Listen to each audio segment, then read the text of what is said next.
So now that you've reviewed your set and you have some 5-starred images and you're filtering out those ones you don't want, so now we're only looking at the 5-star images. Now, where do you start with the editing process? My editing process involves at least 2 passes, sometimes 3, for most things that I shoot. On the first pass, what I'm looking for is usually just exposure.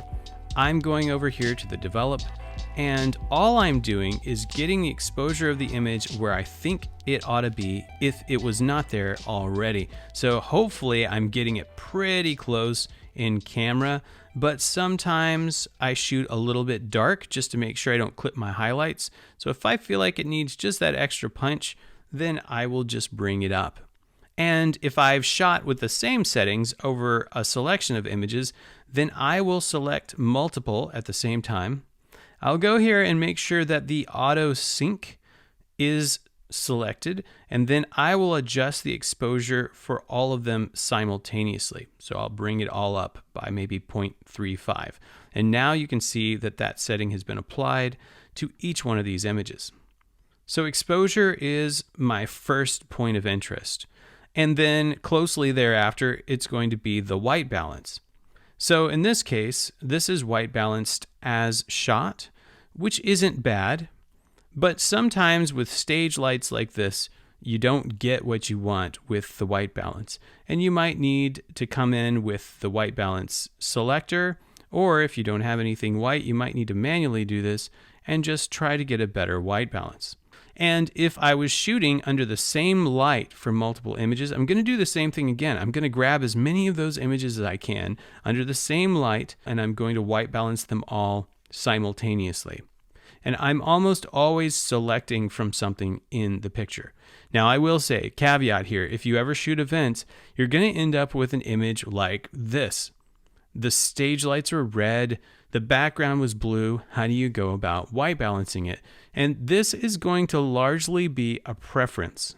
I prefer to try to keep it true to what I saw in the event.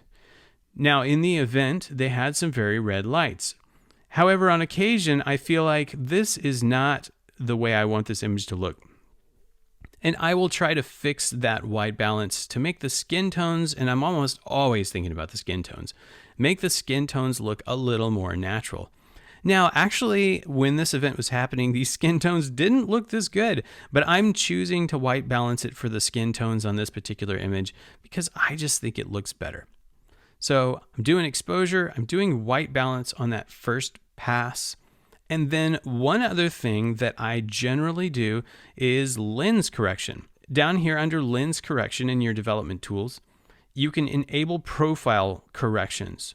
And if you're shooting with any major brand lens, it's going to be able to do that for you automatically, most likely. Just hit enable profile correction. And then what it's going to do is it's going to see the lens that you were using, and it knows what that manufacturer's correction should be for that lens, given the focal length. And a lot of times this helps with things, especially wide-angle lenses. It helps with things such as focal distortion from wide-angle lenses, and sometimes in the corners it just makes things better. So if I uncheck this, you can see I check it. It even brightens it up a little bit because it knows the biases of this lens and it's trying to correct for them. And you can do this all at once. So you can just select all of your images and enable profile corrections, and that will give a subtle boost to your images and sometimes really help maybe the lines in your images or any distortion caused. Once I have made my selections and I know which images I like, if I had mixed lighting conditions, and in particular, if I was using multiple lenses or if I were using multiple flash states. So for example, I used an on-camera flash or an off-camera flash for some images, but not all. I like to edit those images as separate sets. So I'll go here to my library tab. I'm going to hit the / key, and you'll see that at the top I have a library filter, and I can filter it several different ways. But what I can do is I can filter it by metadata, and this is super useful. So for example, I can filter it by which lens I shot with. So I can see here I have 10 that I shot with a 70-200, and I have 8 that I shot with a 24-70. So I like to do it by lens, but especially one of the things I love to do is by flash state, because white balance is going to vary wildly based on flash state. So look here, I've got did fire and did not fire. So what I can do is I can just edit out, these are all the images in my set where the flash fired. Well, I know what the white balance should be for the light of the flash. Now, obviously I have background lighting and stuff like that, but if I was popping that flash off, I can expect a certain color temperature for every single one of these images. But if I tried to edit them all together with the other did not fire state flashes, I'm going to end up with some wacky white balances. So I like to be able to filter by flash states, and especially for white balance corrections, that's very useful. However, if you are aware of this filtering dialog, there are so many things that you can do. You can filter by your focal length. You can filter by the camera in the event that you shot an event, with multiple photographers and you're editing a catalog that came from multiple cameras, then you can select what cameras and you can just do your editing based on a camera. Just a tip for you on how to better weed out the images you don't want to edit and then batch edit. I batch edit as many of them at once as I possibly can. Why not? Save myself time, right? So that was the first pass of editing. And that actually is probably the hardest and most time consuming. Once I've gotten that down and I like my white balance and I like my exposure, I am most of the way to being finished with a set like this. Now, we've been looking here at primarily the event set. Well, let's go back over into portraits. I think that if you have controlled lighting scenarios, portraits are even easier, because what you can do is you can select all of your images. You know that you use the same lighting on all of these images, and then you can make a white balance correction that will apply to all of them equally. And now I know that my white balance is going to be consistent across the board with all these portraits. If you're shooting headshots for an organization, you don't want the tint or the temperature to be slightly different from one to the next. And you don't want to spend all day trying to get each person's skin tone just right. Trust your light. If you lit it good, get a good white balance reading, and it should work for all of them. And then your exposure should be pretty consistent unless you were changing your light up. Sometimes you may have a darker or lighter subject and you want to do a subtle tweak for them. But a lot of times I find that I can select the entirety of the portrait set. I can adjust the exposure and the white balance all in one sweep and really focus on getting it right for one image, and now it will be right for all of my images. With portraits, it should be an easy first pass unless you had some sort of variable lighting condition. So what is the second pass? Second pass is usually where I add contrast, sharpening, and if necessary, noise reduction or other things such as vignetting. So second pass, I'm going to come through and I'm probably going to, depending on the image, I'm going to add some style and flavor to it. So I might add some contrast with the slider. However, I also come down here pretty frequently and add my contrast with the curves adjustment, just to give it a little more punch. And then depending on my lighting, I'm going to come in probably and I'm going to pull some of my highlights down and maybe boost a little bit of the shadows. Now, I really like blacks. I like having high contrast images, so I usually don't boost the shadows up a whole lot unless it's a special situation. For my sake, I generally add a bit of clarity, not too much, especially in portraitures, or it's going to start making people's skin look weird.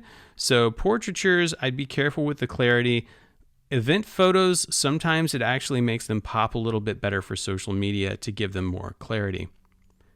And then if you're going to do any sort of stylistic, like cross-processing or anything, I would do that right here in curves. So let's say I was going to give it a sort of, filmic cross-processed look.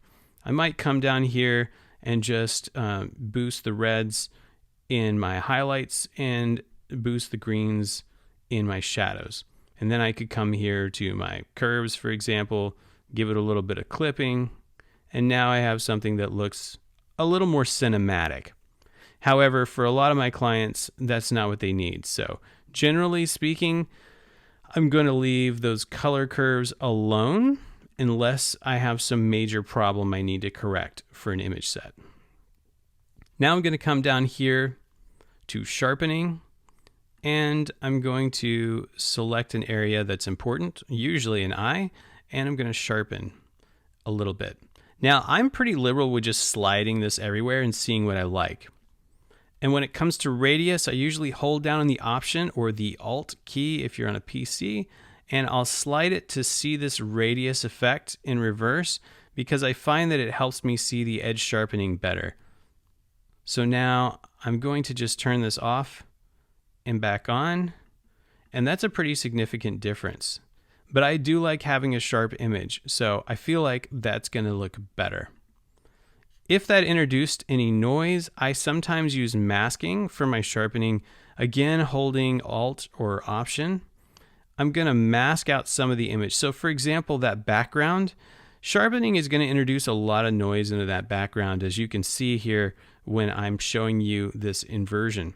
So if you pull your mask up, what you can do is take out some of the noise that it's going to introduce into the background, and it's really just going to focus on sharpening certain parts of the image. And you can see which parts based on this mask. So now that I've done that, I'm going to go down here. If I were in event photos, for example, I might do a little noise reduction because sometimes for those dark events, you're shooting at a pretty high ISO and you might need to give it a little luminance noise reduction. However, for the portraits, I usually do not do that.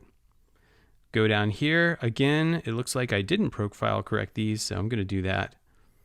And then I'm going to slide all the way down here to vignettes. Normally for a portrait, I'm going to add some level of vignetting just to draw the eye in, and it's really a stylistic preference. If you don't like vignetting, totally not required, but this would be the stage at which I would do vignetting. Now, last thing I usually do is cropping. And now I've talked to other photographers who do the cropping first because it helps them decide whether they want to keep the image, and maybe that's you, but I find I get caught in the weeds on cropping. I can sit around and play with cropping all day long, and I don't want to get stuck in that, especially early on in my editing process. So I do cropping usually last. So in an image like this, if I feel like I need to crop it up, you'll notice I still have all the portraits selected. I'm just going to crop all of them up a little bit, and then it's going to do it across the board. Now they were in different places, so I can go over to the other images and I can line them up separately, but I got a consistent crop to start with. So as long as I was shooting pretty consistently at the same distance, then my crop should be good for each one of them, especially if you're doing a series of headshots for people who might be putting this in like a team page on a website. You really want your crop to be very consistent across the boards. So if you're cropping one, probably crop all of them together. So with an event, by the time I'm done with it, I'm discarding a ton of the pictures, and I'm just ending up with a portion of them that I really think the client is going to find useful. Hopefully I didn't spend my time editing anything that I'm not going to give them. So this is why I never edit until I have thoroughly gone through my set and reviewed it. I can't tell you how many hours I wasted editing pictures I never even turned into clients when I first started shooting for events like this, because I would just see an image and think, oh, that's really cool, and I'd start playing with it, and then I'd go to the next image and realize, oh, that one was an even better image. Now I just spent 10 minutes editing the other one. I should have waited and looked at this one first. So I always do that. So now we have a set of images and we're ready to export them for a client or for whatever we want to export for. So how do we export these files for web and for print and get these to the client in an efficient way? That's on the next video. And if you like this, please comment, subscribe, and tell me what you'd like to see me making content about. Also, I'd love to hear about your Lightroom workflow, and I'll see you next time.